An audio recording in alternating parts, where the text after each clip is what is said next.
ஓம் நம சிவாய. ஓம் வராகி எண்ணெயே போற்றி. நல்லதே நினைப்போம், நல்லதே நடக்கும். நீங்கள் பணக்காரர் ஆகணும் அப்படிங்கிறதுக்காக நீங்கள் வேகமாக உழைக்கிறீங்க. உங்களோட உழைப்பு மட்டும் போதாதுங்க, அதோடு நீங்கள் சில பரிகாரங்களை செய்யும் பொழுது தான் நீங்கள் பணக்காரர் ஆவீங்க. நீங்கள் எடுக்கும் முயற்சிகளில் தோல்வி இல்லாமல் இருக்கும். ஓய்வில்லாமல் வாழ்க்கையில் ஜெயிக்க முடியும்னு ஓடிக்கிட்டு இருக்கோம். அப்போது நம்ம உடம்பில் சோர்வு, சோம்பேறித்தனம்லாம் புகுந்துக்கும். அதை விரட்டி அடித்து நம்ம மேலும் அயராமல் உழைக்க வைக்க சக்தி இந்த பரிகாரத்துக்கு உண்டு. பச்சை கற்பூரத்தை வச்சு வேகமாக பணக்காரராக ஒரு எளிமையான தாந்திரிக பரிகாரத்தை தான் இப்போ செய்ய போகிறோம். நிச்சயமாக இது பண்ணுறதுனால உங்கள் வீட்டில் இருக்கக்கூடிய வறுமை நீங்கும், வருமானம் பல மடங்கு உயரும். அதை நீங்கள் ஒரு சில நேரத்தில் உணர்வீங்க. இந்த பரிகாரத்தை நீங்கள் செவ்வாய்க்கிழமை இல்லைன்னா வெள்ளிக்கிழமையில் செய்யணும். பரிகாரம் செய்யறதுக்கு தண்ணீரை நீங்கள் என்ன பண்ணணுன்னா, செவ்வாய்க்கிழமை செய்ய போகிறீங்கன்னா முதல் நாள் நீங்கள் தயார் பண்ணணும். வெள்ளிக்கிழமை நீங்கள் செய்ய போகிறீங்கன்னா வியாழக்கிழமை தயார் பண்ணணும்.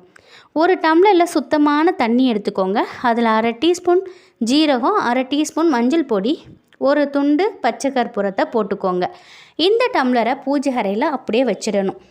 நைட்டு ஃபுல்லாக அந்த தண்ணி பூஜை அறையிலே தான் இருக்கணும். காலையில் ஏஞ்சி ஒரு துணியை எடுத்து வடிகட்டிட்டு நீங்கள் இந்த தண்ணீரை என்ன பண்ணணுன்னா, வாசல் தெளிக்கிறீங்களா தண்ணி, அதில் கலந்து நீங்கள் தெளிக்கணும்.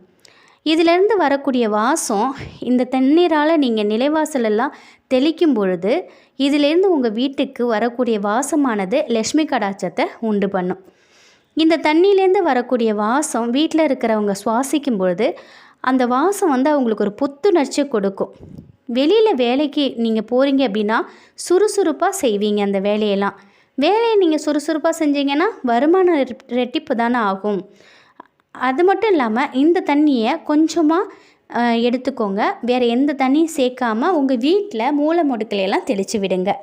இதுலேருந்து வரக்கூடிய வாசம் நமக்கு மன நிம்மதியை கொடுக்கும். பச்சை கற்பூரத்தை உங்களுடைய வீட்டில் இருக்கக்கூடிய பணம் புழங்கிட்டு இருக்கு இல்லையா, அந்த இடத்துலலாம் நீங்கள் வைக்கணும்.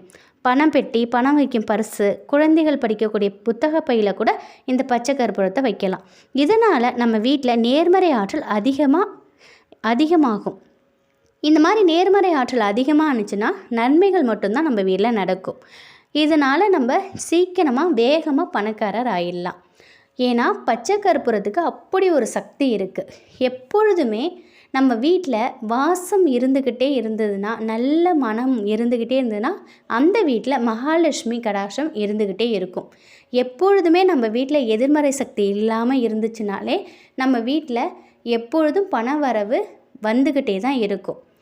அதனால் இந்த பச்சை கற்பூரத்தை யூஸ் பண்ணி இது போல் நீங்கள் செய்யும் பொழுது உங்கள் வாழ்க்கையில் நீங்கள் நிச்சயமாக வெகு விரைவிலேயே பணக்காரர் ஆவீங்க. பெரிய பெரிய பணக்காரர்கள், மார்வாடிக்காரர்கள்லாம் பச்சை கற்பூரத்தை வச்சு தான் மிகப்பெரிய அளவில் லாபத்தை ஈட்டுறாங்க. நம்மளும் இது போல் சின்ன சின்ன விஷயங்களில் நம்ம கடைப்பிடிச்சிட்டு வந்தோம்னா நம் வீட்லேயே மகாலட்சுமி கடாட்சம் பெருகும், பணவரவு அதிகரிக்கும்.